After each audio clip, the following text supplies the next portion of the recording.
এমন কোন নেতার টাইম নাই আল্লাহ যদি কারোকে সিংহাসনে বসায়, এমন কোন নেতা জন্মে নাই তাকে সিংহাসনের সম্মান থেকে নামাবে, ঠিক কিনা? কিন্তু আল্লাহ চাইলে সেকেন্ডে কান ধরে নামাইবে। বিশ্বাস হয় কিনা? মুসলমান আল্লাহর গোলাম, হে নবীর উম্মতের দল, আমি আলোচনা একটু পরে আসতেছি।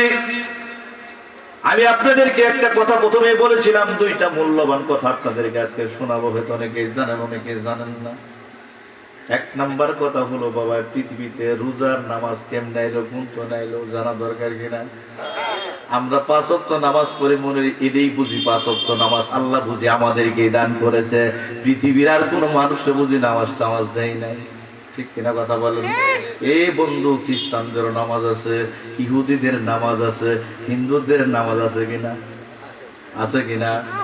মুসলমান আল্লাহর গোলাম, এ নবীর উম্মতের দল, আল্লাহ রাব্বুল আলামিন আমাদেরকে জানিয়ে দিয়েছেন, দুনিয়ার উম্মত শুধু এখানেই নামাজের অনুমতি আল্লাহ দেয় নাই। বাবা আদম আলাইহিস সালাম থেকে নিয়ে যত নবী আসছে, বাবা আমাদের নবী পর্যন্ত প্রত্যেকটা নবীরই আলাদা আলাদা নামাজ দিয়েছিলেন। আল্লাহু আকবার বলেন।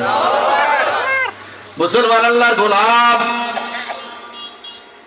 তাহলে নামাজও ভিন্ন ভিন্ন তাদের ছিল। বাবা আদম আলাইহিস সালামের শরীয়তে, বাবা দেখেন, আমি এদিকে পরে আসতেছি, আদম আলাইহিস সালামের শরীয়ত দেখেন, আদম আলাইহিস সালাম থেকে নিয়ে হযরত নূহ আলাইহিস সালাম, শীস আলাইহিস সালাম পর্যন্ত, বাবা এই পর্যন্ত এই 3 জনের মধ্যে বাবা প্রায় 3000, প্রায় 3500 বছর এরকম তাদের রোজা ছিল। বাবা তাদের ছিল 3টা রোজা। কয়টা রোজা? তাদের রোজা ছিল বাবা, যেই রোজাটার নাম ছিল আইয়ামে বীজের রোজা। আল্লাহু আকবার বলেন। তারা যে রোজা করেছে বাবা আইয়ামে বীজ, এই বীজ অর্থ হলো সাদা দবদবা। এর মানে পূর্ণিমার 13, 14, 15 এই 3 তারিখ তারা রোজা রাখতো। আল্লাহু আকবার বলেন। আমরা কিন্তু বাবা 30টা রাখি, ঠিক কিনা কথা বলেন? আগে এই রোজাটাই ফরজ ছিল, এই নবীদের উপর এই রোজাই ফরজ ছিল। 3টা রোজা তারা করেছেন বাবা। এই বন্ধু, তাদের রোজার থাকার ধরন ছিল ভিন্ন বাবা। তারা সন্ধ্যাবেলা খাইতো, সারা রাত খাইতো না, পরদিন সন্ধ্যাবেলা ইফতার করতো। আল্লাহু আকবার।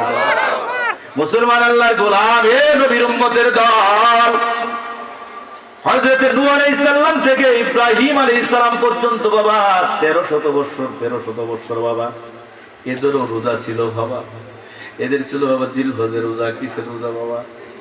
ওনারা বাবা জিলহজের 1 তারিখ থেকে 10 তারিখ পর্যন্ত তারা রোজা রাখছে। আল্লাহু আকবার বলেন। এটা ছিল ওই সময় তাদের জন্য ফরজ, তারা এই রোজা রাখছেন বাবা।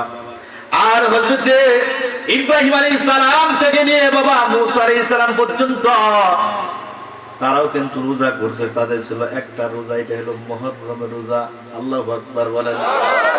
এই বন্ধু, এই মুহররমের রোজা আল্লাহর পয়গম্বর করেছেন।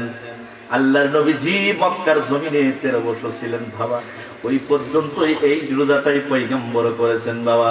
আল্লাহর হাবিব বিশ্ব নবী আরবি আলাইহিস সালাম মক্কা থেকে যখন মদিনায় হিজরত করলেন বাবা, হিজরতে যাওয়ার পর মদিনা যাওয়ার পর বাবা সেখানেও ছিলেন বাবা, অনেকদিন ছিলেন, প্রায় 1.5 বছর। 1.5 বছর পর আল্লাহ তাআলা আমাদের নবীর উপর এরকম ভাবে এই 30টা রোজা নাযিল করলেন। আল্লাহু আকবার বলেন। মুসলমান আল্লাহর গোলাম, হে নবীর উম্মতের দল, আল্লাহর নবীর উপরে 30টা রোজা নাযিল করে দিলেন, রমজানের রোজা নাযিল করে দিলেন বাবা।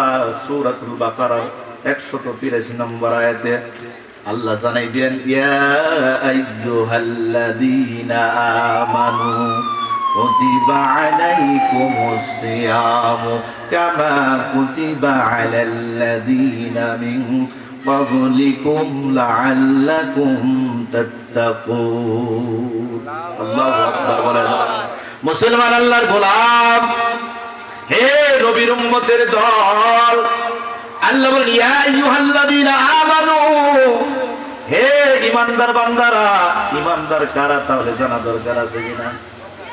এই বন্ধু, ঈমানদার হলো তারা। ঈমানদার কারা? যারা না দেখে বিশ্বাস করে, ঠিক কিনা কথা বলেন? আসমান দেখছেন নাকি আপনারা? আসমান দেখেন নাই, ফেরেশতা দেখেন নাই, আসমান দেখছেন? আসমান দেখছেন কিনা কথা বলেন? এই বন্ধু, ফেরেশতা দেখেন নাই, 104 খানা কিতাব দেখেন নাই, পয়গম্বর